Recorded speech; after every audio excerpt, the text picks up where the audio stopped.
এই গুলির মুখে তো কেউ মানে কেন্দ্রে যে আমাকে ভোট দিতে পারবে না যদি আপনি পোলিং এজেন্ট গুলা বা সেখানকার নিরাপত্তা নিশ্চয়তা না দিতে পারেন। এখানে বিএনপি বলেন বা বড় রাজনৈতিক দলগুলো সেই পেশি শক্তির প্রভাব অলরেডি এলাকায় দেখানো শুরু করেছে। আমি যখন এলাকায় যাচ্ছি, আমি যখন এলাকায়, আপনাকে কি জামাত দেখে রক্ষা করবে না? তাহলে জামাতের সাথে গেছেন কেন? একটা প্রতিবেদন নিয়ে আসলে কথা হচ্ছে যে এনসিপি যে 30টি আসনের কথা ভেবেছিল সেই 30টি নয়, জামাত আপনাদেরকে দিচ্ছে 10টি। আপনাদের কি গাছে তুলে মই কেড়ে নেওয়ার মতো ঘটনা ঘটছে? না, এটা আসলে ফেক নিউজ, ফেক ইনফরমেশন চলে গেছে। এটা 30-এর থেকে বেশিও হতে পারে। মানে এখানে মূলত জোটের যে এখন যেহেতু অনেকগুলো রাজনৈতিক দল, প্রত্যেকটা আসনে কার কতটুকু সম্ভাবনা আছে এবং সেই আসনটি জিতে আনা সম্ভব কিনা সেই পরিপ্রেক্ষিতেই মূলত আলাপ আলোচনাটা হচ্ছে। এখানে গাছের উপর মই তুলে দেয় এরকম কোনো সিচুয়েশন হয়নি। আর আমি ভাইয়ের কিছু কয়েকটা পয়েন্ট অ্যাড্রেস করি। ভাই বলল যে পলিটিক্স একটা ক্রুয়েল গেম, যখন আমরা নামছি তো সেই ক্ষেত্রে আমাদের ওইভাবেই নামা দরকার বা ওইভাবে। এখন দেখেন, আমি তো আসলে মানে মাসেল পাওয়ার দিয়ে রাজনীতি করতে আসিনি বা গোলাগুলি করা, মারামারি করা, এটা আমার স্বভাবে নাই।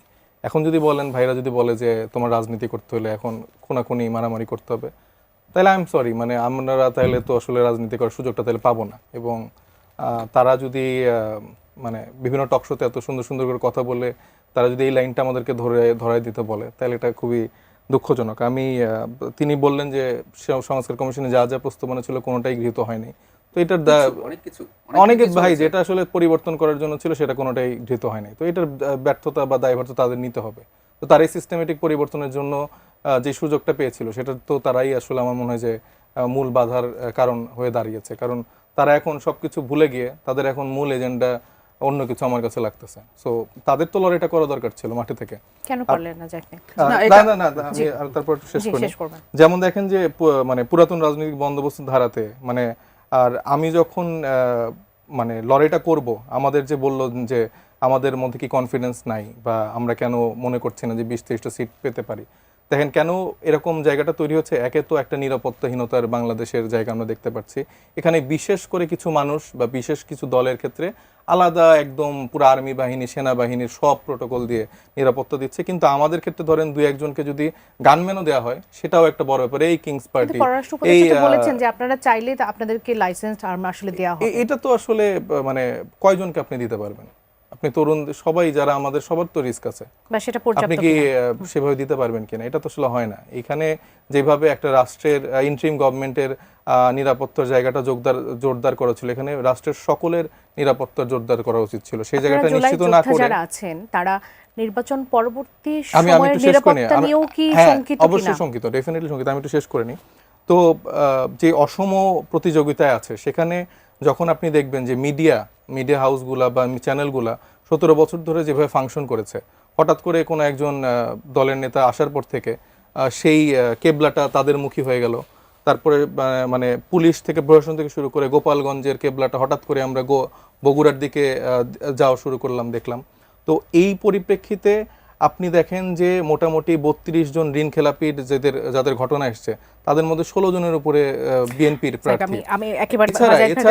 দ্বৈত নাগরিকত্বর যে কথা এসছে সেখানে দেখা যাচ্ছে এরকম অনেক নাগরিক আছে যারা নির্বাচন কমিশনের দ্বারা তারা হচ্ছে তাদের প্রার্থিতা বৈধতা পেয়ে গেছে। তো এরকম একটা অসম প্রতিযোগিতায় তরুণরা মানে কত কিছু ফেস করে আসলে লড়াইটা করবে। একদম আমি ঠিক মানে এই অজুহাত, মানে আমাদের তৃতীয় হাত, এটা শুনতে চাই না। আর ক্রুয়েল গেম বলতে আমি গোলাগুলি, হাঙ্গামা, মারামারি করে, খুনোখুনি করে রাজনীতির কথা বলিনি। ক্রুয়েল গেমের কথা বলছি হলো রাজনীতিতে কেউ আপনাকে স্পেস ছাড়বে না। উনি যে মনে করছেন স্পেস করে দিতে হবে এই অর্থে বলেছে, আমি ওই অর্থে বলিনি। আর এটা একটা জিনিস। নিরাপত্তার ক্ষেত্রে ওসমান হাদির মৃত্যুকে কেন্দ্র করে জনাব নাহিদ ইসলামকেও দেখলাম এটাকে কারণ হিসেবে দেখানোর চেষ্টা করছেন।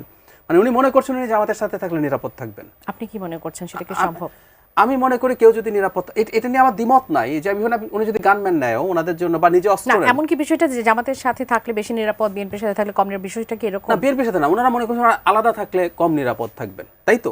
কারণ যখন মানে আমি আলাদা থাকতে চাইছি না, আমি ওখানে গিয়ে করতে চাইছি, তার মানে আসলে ইন্টারপ্রিটেশনটা পাল্টা এভাবে হতে পারে যে জনগণের সাথে যে এনগেজমেন্ট বা জনগণের সাথে আপনার যে যোগাযোগ বা সমর্থনের কথা শুনতাম আমরা আপনাদের মুখেই, সেটা আসলে ওই রকম ভাবে নাই। আপনি আবার সেটা নাই কেন? আবার একই সাথে এটাও সত্য, আপনি ইলেকশনের লাস্ট 3 দিনে যখন আপনি পোলিং এজেন্টগুলো দিবেন আপনার জনগণ তো এই কয়েকদিন মানে এই 17 বছর ধরে ভোটই দিতে পারেনি ভাই।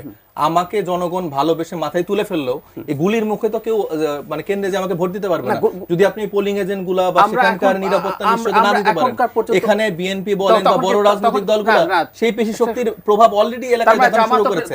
আমি যখন এলাকায় যাচ্ছি, আপনাকে দেখে রক্ষা আমি করবে, যখন এলাকায় আপনাকে কি জামাত দেখে রক্ষা করবে না, তো তারা জামাতের সাথে গেছেন কেন? কারণ যে প্র্যাকটিসটা করছে আমার ভাই, পয়েন্টটা বুঝেন সেই অসম প্রতিযোগিতায় সেখানে আরো কিছু মানুষ লাগবে। আপনি আমার পয়েন্টটা বুঝুন। এতদিন ধরে যারা প্রতিষ্ঠান গড়ে তুলেছে, যারা রাজনৈতিক উনি বলছেন যে মানে যারা জিততে পারে, ধরুন বিএনপি এটা করবে, তো উনি একা পারবেন না, তাই উনি মনে করছেন জামাত তার হয়ে বিএনপির বিরুদ্ধে দাঁড়িয়ে। ধন্যবাদ, একেবারেই আজকে আর সময় নেই। দর্শক এতক্ষণ সঙ্গে থাকার জন্য ধন্যবাদ। আগামী পর্ব দেখার আমন্ত্রণ জানিয়ে বিদায় নিচ্ছি। শুভরাত্রি।